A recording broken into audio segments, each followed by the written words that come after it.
Ciao a tutti piccoli Stitch e bentornati in questo nuovo video.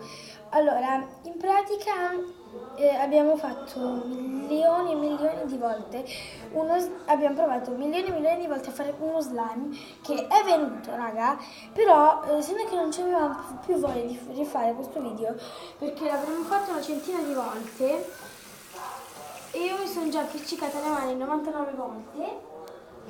Non c'è più voglia. La mia colla si sta finendo. E io non ho più minimamente voglia di... Quindi comunque abbiamo deciso... Facciamo un tutorial. A parole. Allora, praticamente prendete la colla stick.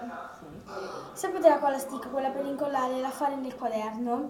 Cioè per scrivere nel quaderno, ecco.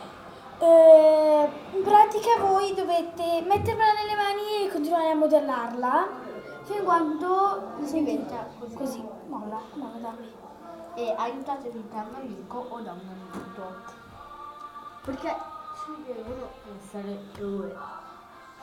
Non mani vicino di sé, perché sennò io questo slime non me lo immaginavo nemmeno. Levamelo. Pelo. Nella cabeza. Scusa per la musica, però dovrebbe venire questo splendore, cioè. Va bene, spero che questo piccolo tutorial vi sia piaciuto.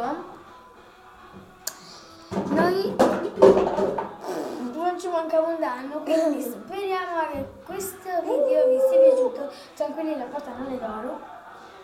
Perché colorata. Non vogliamo che vengano i ladri a casa nostra, ragazzi, non è colorata. Ah, hanno colorato anche dietro, vabbè. È finta, ragazzi. Ve lo assicuriamo, guardate. Guardate. Tira sto pelo. No, Lo pelo. Va bene, ragazzi. Dopo una bella gridata.